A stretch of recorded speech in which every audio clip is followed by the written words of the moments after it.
वालेकुम दोस्तों। तो सुना दोस्तों, कैसे उम्मीद है कि आप सब ठीक होंगे, खैरियत से होंगे। तो यार लास्ट वीडियो में हमने देखा था कि आप किस तरह से वर्डप्रेस को अपनी लोकल होस्ट के ऊपर इंस्टॉल कर सकते हैं अगर आपके पास होस्टिंग वगैरह नहीं है। तो मुझे पता है बिगिनर जो भी होता है उसके पास होस्टिंग नहीं होती, क्योंकि जो बंदा आप सीखने आ रहा है तो वो होस्टिंग को अफोर्ड नहीं कर सकता। आपको पता है होस्टिंग आजकल बहुत महंगी है। लेकिन मैं आपको एक बताऊँगा, एक मतलब कि आप कहाँ से होस्टिंग बिल्कुल सस्ती में ले सकते हैं। तो वो जब हम होस्टिंग पे सेटअप वगैरह करना सीखेंगे तब मैं आपको बताऊंगा कि कौन सी होस्टिंग आपको इस्तेमाल करनी है। लेकिन लास्ट वीडियो में मैंने आपको बताया था कि आप लोकल होस्ट के ऊपर कैसे वर्डप्रेस को इंस्टॉल कर सकते हैं। तो वो वाली वीडियो अगर आपने नहीं देखी, आप डायरेक्ट इस वीडियो पे आप आके लैंड हुए हैं तो आप जाके पहले वाली वीडियो देख लें, क्योंकि पहले 2 क्लासेस अपलोड हो चुके हैं। वहाँ पे मैंने आपको वर्डप्रेस के बारे में बताया है और दूसरी क्लास में मैंने आपको ये बताया है कि आप किस तरह से वर्डप्रेस को अपने लोकल होस्ट पर इंस्टॉल कर सकते हैं। और आज की वीडियो में हम क्या देखने वाले हैं तो वो तो देख रहे हैं आप। तो मैं आपको बता दूँ, आज की वीडियो में हम देखने वाले हैं कि आप किस तरह से वर्डप्रेस की जो बेसिक सेटिंग, मतलब मैं आपको बताऊंगा कि वर्डप्रेस की जो बेसिक सेटिंग होती है वर्डप्रेस में, जो मतलब जैसे आप वर्डप्रेस को इंस्टॉल करते हैं बगैर कोई थीम अपडेट किए, वहाँ पे बगैर कोई प्लगइन वहाँ पे इंस्टॉल किए, तो जो मतलब कि बेसिक सेटिंग होती है, जो वर्डप्रेस की अपनी सेटिंग होती है, तो वो कौन कौन सी सेटिंग होती है, उस सेटिंग से आप लोग क्या क्या कर सकते हैं। और वर्डप्रेस की जो मतलब कि पहले से उसमें सेटिंग होती है वो आपको क्या क्या फैसिलिटी देती है और आपको कौन कौन से फीचर्स पहले मिलते हैं, मतलब कि आपको सिंपल जो फीचर्स होते हैं। बाकी अगर आप प्रोफेशनल की तरफ जाएँ तो बाद में हम वर्डप्रेस के जो थीम्स वगैरह होंगे वो भी अपडेट करेंगे और बाद में प्लगइन वगैरह को भी मतलब कि नए नए बाद में इंस्टॉल करेंगे। लेकिन अभी मैं आपको बता रहा हूँ, अभी हम एक सिंपल मतलब जो वर्डप्रेस का एक डैशबोर्ड होता है, वहाँ पे आपको बहुत सारा मेन्यू दिख रहा होता है साइड में। तो उस मेन्यू के बारे में जानेंगे कि आप कौन से मेन्यू से जाके कौन सी सेटिंग को कैसे चेंज करना है और इस सेटिंग का क्या काम होता है। तो आज हम ये वाली चीज़ देखने वाले हैं। तो चलिए फ्रेंड्स, स्टार्ट कर लेते हैं। स्टार्ट करने से पहले एक छोटी सी रिक्वेस्ट करूँगा, अगर आप मेरे चैनल में न्यू हैं तो काइंडली इसको सब्सक्राइब कर लें और साथ में आने वाले बेल के आइकन को प्रेस कर लें, ताकि इस तरह की कोई भी वीडियो अपलोड करता हूँ उसका नोटिफिकेशन सबसे पहले आपको मिलता रहे। तो चलिए स्टार्ट कर लेते हैं। अच्छा, तो हम आ चुके हैं अपने लैपटॉप स्क्रीन में और यहाँ पे आने के बाद मैं आपको यहाँ पे बताता हूँ। सबसे पहले तो मैं अपना ऑन कर लेता हूँ जैम सर्वर को। तो सर्वर के ऊपर आपने कर देना है क्लिक। तो ये तो मैं ऑलरेडी आपको बता चुका हूँ। यहाँ पे मैं सबसे पहले तो अपनी वेबसाइट को लोड कर लेता हूँ। ठीक है, यहाँ पे मैं इसको भी स्टार्ट कर लेता हूँ। इसको भी स्टार्ट करके इसको मैं यहाँ से मिनिमाइज कर देता हूँ। उसके बाद मैं जाता हूँ यहाँ पे लोकल होस्ट के ऊपर। ठीक है, तो लोकल होस्ट के ऊपर जाके मैं अपने PHP माई एडमिन में लॉगिन करता हूँ। सबसे पहले तो ये हमने वेबसाइट जो पहले क्रिएट की थी, सॉरी, यहाँ पे मैंने इसका मतलब ये नाम और रखा था, तो वो वाला नाम मैं आपको दिखा देता हूँ कि हमने कौन सा नाम रखा था। तो यहाँ पे जैसे आप लोकल होस्ट टाइप करते हैं तो यहाँ पे जैसे मैंने उसका नाम आई थिंक वेबसाइट रखा था। ठीक है, तो वेबसाइट के ऊपर जैसे मैं क्लिक करता हूँ, मतलब कि लोकल होस्ट स्लैश आपने लगाना है। उसके बाद वेबसाइट मतलब जो भी आपने उसका नाम रखा होगा वो आपने यहाँ पे एंटर कर देना है, तो ये यहाँ पे लोड हो जाएगी। उसके बाद मुझे क्या करना है, मुझे इसमें करना है लॉगिन। तो मैं यहाँ पे आता हूँ, यहाँ पे टाइप कर देता हूँ लोकल होस्ट। ठीक है, इसके बाद वेबसाइट लिखूंगा एंड उसके बाद सॉरी, तो यहाँ पे इसके बाद मैं एक और स्लैश डाल के यहाँ पे मैं WP एडमिन लिख दूंगा। ठीक है, तो यहाँ पे मैंने एडमिन लिख दिया। उसके बाद मैंने एंटर कर दिया यहाँ पे। तो यहाँ पे एंटर करने के बाद मेरे पास ये कहेगा कि भाई यहाँ पे लॉगिन करो। ठीक है, तो मैं इसको इधर सेट कर लेता हूँ। तो यहाँ पे अब मुझे यहाँ पे अपना यूज़र तो नेम मेरा डालना है, पासवर्ड तो यहाँ पे लग चुका है। तो इसको लॉगिन करने के बाद अब यहाँ पे मैं आपको बता देता हूँ। ठीक है, तो सबसे पहले हमारी ये वेबसाइट है भाई, ये हमने लास्ट वीडियो में क्रिएट किए थे इसको कि कैसे मतलब इसकी सेटिंग वगैरह। तो आज हम देखने वाले हैं इसकी बेसिक सेटिंग्स, जो कि आपको जैसे आपने वर्डप्रेस को यहाँ पे इंस्टॉल करना है तो सबसे जो बेसिक सेटिंग होती है वो सबसे पहले आपने देखनी होती है। ठीक है, तो इसमें थोड़ी सी सेटिंग्स हैं जो कि बेसिक बेसिक चीज़ है। सबसे पहले तो आपको डैशबोर्ड मिल जाता है जो यहाँ पे आपके सामने है। तो यहाँ पे आपको ये देखें तो वेलकम टू वर्डप्रेस एंड उसके बाद गेट स्टार्टेड है, कस्टमाइज योर साइट है, और उसके बाद है जी यहाँ पे नेक्स्ट स्टेप कौन सा है, फर्स्ट ब्लॉग पोस्ट है एंड अबाउट पेज है। उसके बाद होम पेज कौन सा है जी, विजिट योर साइट है, तो मैनेज विजिट्स, और उसके बाद है जी मैनेज मेन्यू। उसके बाद टर्न ऑन और ऑफ है जी कमेंट्स का। उसके बाद ये देखें तो मतलब कि यहाँ पे आपको सब कुछ मिल रहा है। उसके नीचे यहाँ पे अगर हम देखें तो अभी हमारे लिए कुछ खास यहाँ पे नहीं है। उसके बाद यहाँ पे हमें होम, उसके नीचे अपडेट का बता रहा है, अपडेट अभी इसकी मतलब जो भी आएगी तो यहाँ पे हमें नज़र आएगी। उसके बाद जो हमारा मेन सेक्शन होता है वेबसाइट में, अगर तो आप बना रहे हैं ब्लॉग टाइप, ठीक है, तो यहाँ पे मैं आपको बताता जाऊँगा साथ साथ कि कौन किस ऑप्शन का कौन सा काम है। ठीक है, तो अगर आप एक ब्लॉग टाइप वेबसाइट बना रहे हैं, ठीक है, तो पोस्ट आपको लिखना लाजमी होगा जिसमें आप अपने ब्लॉग वगैरह लिखेंगे। उसके बाद यहाँ पे ऑल पोस्ट का ऑप्शन है, ऐड न्यू कर सकते हैं आप यहाँ पे पोस्ट, या फिर आप उनकी जो कैटेगरीज हैं तो कैटेगरीज वगैरह कैसे सेट करते हैं तो वो भी सब कुछ देखेंगे। लेकिन फिलहाल मैं आपको सेटिंग के बारे में बता रहा हूँ।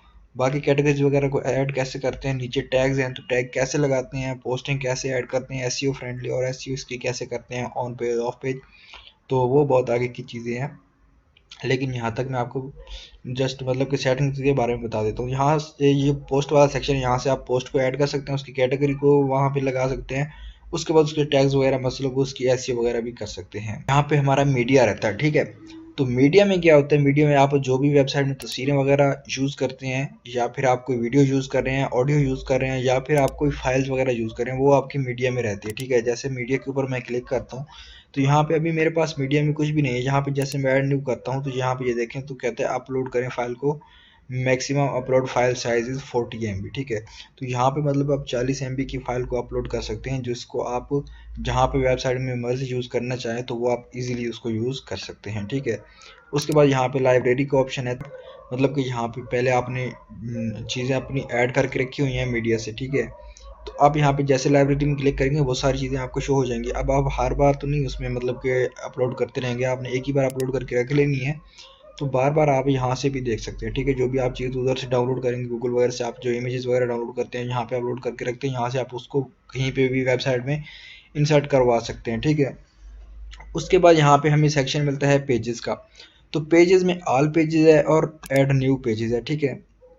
तो इसको मैं बता देता हूँ यहाँ पे आपको। ऑल पेजेस में यहाँ पे आपको यहाँ पे एक सैम्पल पेज है, दूसरा है जी प्राइवेसी पॉलिसी वाला पेज, ठीक है। तो ये मैंने जस्ट मतलब कि दिखाने के लिए बनाया था। बाकी यहाँ पे ये देखें तो सैम्पल पेज और ये तो यहाँ पे अगर आपने पेज एक नया ऐड करना है तो आप ऐड न्यू पेज के ऊपर क्लिक करेंगे। तो क्लिक करने के बाद वो आपसे पूछेगा कि भाई पेज का टाइटल कौन सा, जैसे मैं इसको प्रीव्यू कर देता हूँ तो ये पेज का टाइटल आ गया, उसके नीचे मतलब उसमें जो वगैरह भी उसके बारे में लिखा हुआ होगा तो वो यहाँ पे शो हो जाएगा, ठीक है। तो ये इसमें पेज इस तरह से होते हैं। बाकी पेजेस वगैरह बनते कैसे हैं वो भी देखेंगे।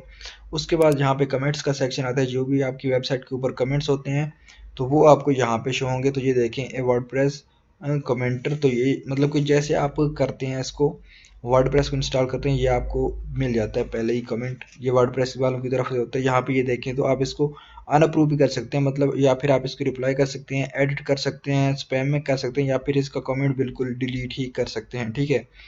तो ये देखिए कौन सी पोस्ट पे आया हुआ है, तो जो हेलो बर्ड वाली पोस्ट पे आया हुआ है, ठीक है। उसके बाद किस टाइम के ऊपर आया है तो ये भी आप देख सकते हैं। अगर आप इसको यहाँ पे रखना चाहें तो ठीक है, नहीं तो आप डिलीट भी कर सकते हैं। ये आपके कंट्रोल में होगा कि आप किसी को कमेंट अप्रूव करें अनअप्रूव करें, तो वो आपके सारा कंट्रोल में होगा। उसके बाद यहाँ पे अपीयरेंस का ऑप्शन है, तो अपीयरेंस में बहुत सारी चीज़ें हैं, ठीक है। सबसे पहले तो हमारे पास थीम आता है, थीम का सेक्शन। तो थीम हमने जो भी यहाँ पे सिलेक्ट करना होता है, यहाँ पे मैं थीम के ऊपर क्लिक करता हूँ। थीम से आपकी वेबसाइट की जो लुक होती है वो आप चेंज कर सकते हैं थीम के ज़रिए, ठीक है। तो नया थीम आपको पता है कि ऐड न्यू करके हम ऐड करेंगे, लेकिन अभी हम ऐड नहीं करने वाले। उसके नीचे कस्टमाइज़ का ऑप्शन है, तो कस्टमाइज़ में अगर हम जाते हैं तो हाँ यहाँ पे अपना मतलब कि जो थीम लगा हुआ है इसी को कस्टमाइज़ कर सकते हैं। आपने जो भी थीम एक्टिवेट किया हुआ है वो डिपेंड नहीं करता, लेकिन आप इस तरीके से इसको कस्टमाइज़ कर सकते हैं। तो फिलहाल मैं इसको बैक कर लेता हूँ, तो यहाँ पे मैं ओके कर देता हूँ कि भाई मैं बैक जा रहा हूँ। तो यहाँ पे बैक करने को यहाँ पे विजिट्स का ऑप्शन आपको मिलता है। तो विजिट्स में फ्रेंड्स ये देखें तो आपको बहुत सारी चीज़ें मिलती हैं। विजिट्स में आप कहीं पे भी तस्वीर वगैरह लगाना चाहते हैं, कहीं पे कैलेंडर वगैरह लगाना चाहते हैं, तो यहाँ पे मतलब कि बहुत सारे आपको बने बनाए फ्रेम मिल जाते हैं, जिसको आप लगा के अगर आपने कहीं पे वीडियो इंसर्ट करवानी है तो आप यहाँ से जस्ट वीडियो को उठाएंगे, वहाँ पे जाके ट्रैक करेंगे और वहाँ पे अपनी वीडियो को लिंक देंगे, वहाँ पे लग जाएगी, ठीक है। बाकी वो सब कुछ देखेंगे कि सब चीज़ें यूज़ कैसे होती हैं, जस्ट मैं आपको बता रहा हूँ इसको आप किस लिए यूज़ कर सकते हैं, ठीक है। उसके बाद मेन्यूज़ हैं, तो मेन्यू में आपके जो भी मेन्यू वगैरह होंगे वो शो होंगे, लेकिन यहाँ पे अभी तक आपने मेन्यू क्रिएट नहीं किया, तो क्रिएट करने के लिए यहाँ पे मेन्यू का नाम लिखेंगे। उसका नाम लिखने के बाद उसमें जो पेजेस वगैरह आपने ऐड करने हैं तो वो आप यहाँ से उसको ऐड कर सकते हैं, जो ऐड नहीं करने वो ना करें। और मेन्यू को किधर लगाना है, मतलब कि यहाँ पे टॉप पे एक मेन्यू होता है और एक नीचे होता है फुटर में, तो आपने कौन सा मेन्यू लगाना है कैसे लगाना है वो सब कुछ आप यहाँ से देख सकते हैं। उसके बाद यहाँ पे बैकग्राउंड का ऑप्शन है, तो बैकग्राउंड के ऑप्शन से यहाँ से आप इसका बैकग्राउंड वगैरह चेंज कर सकते हैं। तो मतलब जैसे यहाँ पे सिलेक्ट इमेज के ऊपर क्लिक करते हैं तो आप यहाँ पे अपनी इमेज अपलोड करके जो भी आपकी मीडिया से इमेज है वो आप यहाँ पे अपलोड करके यहाँ पे इंसर्ट करवा सकते हैं। उसके बाद थीम एडिटर है, तो थीम एडिटर मतलब यहाँ पे आप अपनी CSS वगैरह यहाँ पे अप्लाई कर सकते हैं। अंडरस्टैंड के ऊपर क्लिक कर दें एंड यहाँ पे आप अपनी अगर CSS वगैरह अप्लाई करना चाहें आप किसी चीज़ के ऊपर तो वो आप यहाँ से बिल्कुल ईजिली कर सकते हैं। उसके नीचे प्लगइन का सेक्शन है, तो प्लगइन एंड जो थीम होते हैं ये वेबसाइट के लिए बेहद इंपॉर्टेंट होते हैं, ठीक है, बहुत ही ज़रूरी होते हैं ये हमारी वेबसाइट के लिए। इंस्टॉल्ड प्लगइन जो हमने पहले से इंस्टॉल किए हुए ऐड न्यू कर सकते हैं, या फिर प्लगइन एडिटर भी यहाँ पे हमें मिल जाता है, ठीक है। तो ये भी देखेंगे कैसे प्लगइन वगैरह को इंस्टॉल करते हैं। उसके बाद आपको यूज़र का ऑप्शन मिल जाता है, तो यूज़र वाला ऑप्शन आपने याद रखना है। यूज़र ये देखें तो मेरा जो मतलब कि यहाँ पे शो हो रहा है, मेरा जो यूज़र नेम यहाँ पे लिखा हुआ है वेबसाइट, ठीक है। ईमेल मेरा ये वाला है, एडमिनिस्ट्रेटर हूँ मैं, और मैंने अभी तक एक ही पोस्ट किया। अगर आप कहते हैं कि आप किसी को हायर करते हैं अपनी वेबसाइट के ऊपर मतलब कि पोस्टिंग करने के लिए, आर्टिकल लिखने के लिए, तो आप यहाँ पे ऐड न्यू के ऊपर उसका यूज़र नेम पासवर्ड यहाँ से रख के आप उसको जितना एक्सेस मर्जी देना चाहें वो फिर आप यहाँ से दे सकते हैं, ठीक है। उसके बाद आपकी प्रोफाइल यहाँ पे शो हो रही है, ऐड न्यू यूज़र करके आप यहाँ से भी कर सकते हैं। उसके बाद टूल है, तो टूल पे आपको available tool, import, export, site health, export personal data and erase personal data, ठीक है। तो यहाँ पे अवेलेबल टूल के ऊपर मैं यहाँ पे क्लिक कर देता हूँ, तो यहाँ पे ये देखिए, यहाँ पे जो भी है मतलब कि कैटेगरीज वगैरह को आप इंपोर्ट कर सकते हैं, ठीक है, टैग्स के तौर के भी। उसके बाद इंपोर्ट है, तो इंपोर्ट मतलब कि किसी की बनाई हुई वेबसाइट आपके पास, मैं जैसे यहाँ पे एक डिज़ाइन बनाता हूँ तो वो मैं आपको दे देता हूँ, आप वहाँ पे जाके उसको डायरेक्ट इंपोर्ट कर सकते हो, या फिर आप लिंक के थ्रू भी इंपोर्ट करवा सकते हो। उसके बाद एक्सपोर्ट है, आपकी जो यहाँ पे से वेबसाइट आप बनाते हैं, मतलब आपने जो पोस्टर लिखी हुई हैं या फिर आपने जो पेजेस लिखे हुए हैं, आपका जो मीडिया वगैरह, तो वो सारा एक्सपोर्ट फाइल जैसे आप करेंगे तो वो फाइल सारी आपकी एक्सपोर्ट हो जाएगी। जैसे आप वहाँ पे जाके इंपोर्ट करेंगे तो वहाँ पे ये वाली फाइल आपको मतलब कि मिल जाएगी। साइट हेल्थ है, तो इसमें आपकी जो साइट होती है ये आपको यहाँ पे इशू वगैरह कोई होता है तो ये आपको यहाँ पे मिल जाता है। उसके बाद एक्सपोर्ट पर्सनल डेटा है, इरेज पर्सनल डेटा, एक्सपोर्ट के आपकी वेबसाइट के ऊपर जो भी डेटा आप पूरी वेबसाइट को यहाँ से एक्सपोर्ट कर रहे हैं, ठीक है। यहाँ पे ईमेल डालेंगे, सेंड रिक्वेस्ट करेंगे, पूरी वेबसाइट की एक फाइल उसके ऊपर ईमेल आ जाएगा, ठीक है। इरेज पर्सनल डेटा का है, तो यहाँ पे आप ईमेल डालें, सेंड रिक्वेस्ट करें, तो यहाँ पे आपका सारा डाटा वगैरह डिलीट भी हो सकता है। उसके बाद सेटिंग होती है फ्रेंड, सेटिंग जो हमारा मेन होता है, यहाँ पे आपको वेबसाइट का सबसे पहले तो टाइटल मिल जाता है, ये जो हमें सबसे ऊपर नज़र आ रहा है, ठीक है। उसके बाद साइट की छोटी सी डिस्क्रिप्शन हमें यहाँ पे मिल जाती है।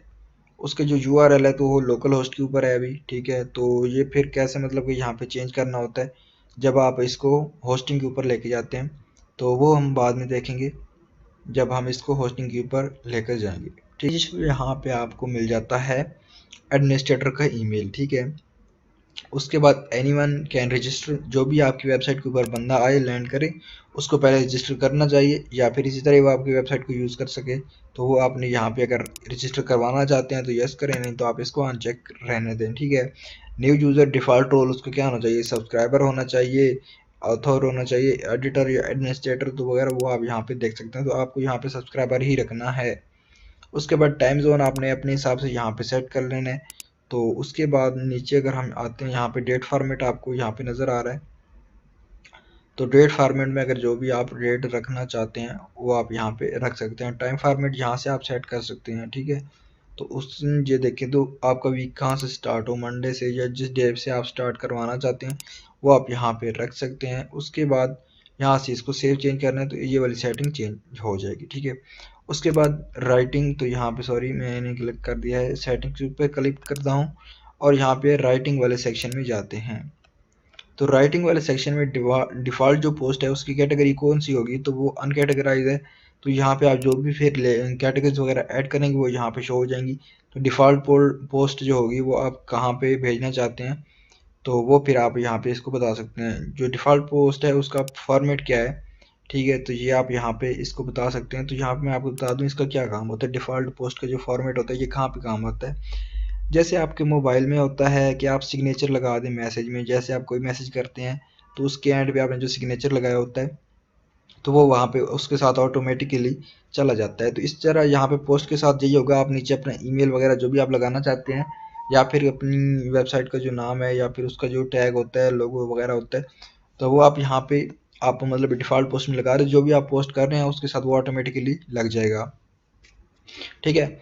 उसके नीचे यहाँ पे मेल सर्वर है, तो इसको आपने नहीं छेड़ना क्योंकि अभी ये आपके काम का नहीं है, जब इसका काम होगा वो बताऊंगा आपको।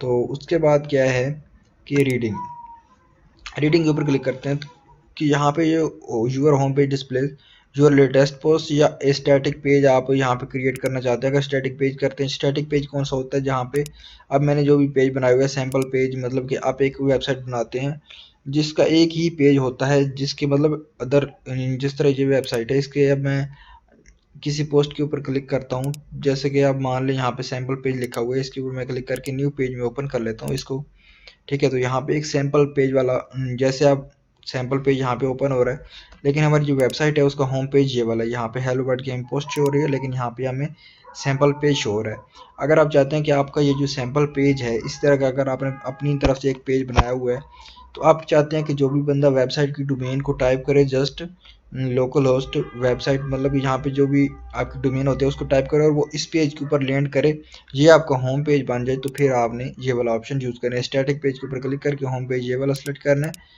और पोस्ट पेज यहाँ से आप सेलेक्ट कर सकते हैं, ठीक है। उसके बाद यहाँ पे है जी blog post show at most, तो यहाँ पे आप 10 पोस्टें रखें फर्स्ट पेज के ऊपर। तो उसके बाद यहाँ पे आपको फीड शो मोस्ट रिसेंट, तो 10, ये ठीक है जी। उसके बाद है फीड, तो फुली टेक्स्ट है, ठीक है, आपने फुली टेक्स्ट रख देना। यहाँ से सर्च इंजन विजिबिलिटी, तो ये मैंने पहले भी आपको बताया था कि ये अभी हमारे काम नहीं आने वाली, क्योंकि हमारी वेबसाइट अभी है लोकल होस्ट के ऊपर। जब हम इसको लेके जाएंगे लाइव सर्वर के ऊपर फिर हमें ये काम आएगा। उसके बाद मीडिया का ऑप्शन है, तो मीडिया मैंने पहले भी आपको बताया है कि मीडिया में आपकी जो भी होती है तस्वीरें वगैरह होती हैं या फिर ऑडियो वीडियो होती है, तो इस तरह की चीज़ें रहती हैं, ठीक है। तो थंबनेल का आपका साइज़ कौन सा होगा, थंबनेल साइज़ आप यहाँ से डिसाइड कर सकते हैं। उसके बाद crop thumbnail and exact dimension, normally thumbnails are proportional, ठीक है। तो यहाँ पे मीडियम साइज़ तो ये वाला है जी, लार्ज साइज़ ये वाला है, तो ये आपने सही से रख लेना है। Uploading files uploads into month year based folder, ठीक है। तो यहाँ पे ये फोल्डर उनके क्रिएट करता जाएगा। उसके नीचे परमालिंक्स का ऑप्शन है, तो ये फ्रेंड्स आपकी एसईओ के काम आता है, लेकिन अभी हम एसईओ नहीं सीख रहे, लेकिन फिर भी मैं आपको बता देता हूँ। इसको आपने क्या करना है, डे एंड नेम, यहाँ से आपने इसको हटा के पोस्ट नेम के ऊपर क्लिक कर देना है। तो इसका फ़ायदा क्या होगा, अगर डे एंड नेम के ऊपर है तो सबसे पहले आपकी वेबसाइट का डोमेन आएगा, डोमेन के बाद डेट आ जाएगी, जब डेट आ जाएगी तो फिर आपकी पोस्ट का नाम आएगा, तो ठीक है। तो फिर उसका कोई फ़ायदा भी नहीं है। अगर पोस्ट नेम होगा डोमेन एंड डोमेन के बाद डायरेक्ट ही आपकी पोस्ट का नाम आ जाएगा, ठीक है। तो ये एसईओ के लिए होता है। तो एसईओ में मतलब एक छोटी छोटी इस तरह की स्ट्रेटजीज होती हैं जिससे आपकी पोस्टें वगैरह रैंकिंग में आती हैं। उसके बाद नीचे प्राइवेसी का ऑप्शन हमें मिल जाता है, तो यहाँ पे प्राइवेसी के ऊपर मैं क्लिक कर देता हूँ। तो प्राइवेसी में ये देखें change your privacy policy page, ये मैंने प्राइवेसी पॉलिसी का जो पेज बनाया वो इसने ऑटोमेटिकली यहाँ पे ले लिया। तो यूज़ दिस पेज के ऊपर मैं क्लिक कर देता हूँ, तो ये मेरा पेज सक्सेसफुली प्राइवेसी पॉलिसी का बन चुका है। नहीं तो क्रिएट न्यू पेज के ऊपर यहाँ पे क्लिक करिए, आप यहाँ पे नया पेज भी ऐड कर सकते हैं, ठीक है। तो ये फ्रेंड इसमें छोटी सी सेटिंग है थोड़ी सी, तो ये मैंने आपको बता दी, ये प्राइवेसी पॉलिसी वाला पेज है। तो बाकी ये हमारा सही है, मतलब कि उसके बाद मैं डैशबोर्ड के ऊपर ही क्लिक कर देता हूँ। तो ये वर्डप्रेस में थोड़ी सी सेटिंग्स हैं फ्रेंड्स। अगर आपने ये वाली वीडियो देख लिया और उम्मीद करता हूँ आपको ये अच्छी लगी होगी, और फ्रेंड्स अगर अच्छी लगी तो उसको लाइक कर देना, और अगर वीडियो यहाँ तक देखी है तो thank you. And friends next video से हम स्टार्ट करेंगे वेबसाइट को बनाना, उसको डिज़ाइन करना और कौन सा थीम यूज़ करना है, कौन से प्लगइन यूज़ करने हैं।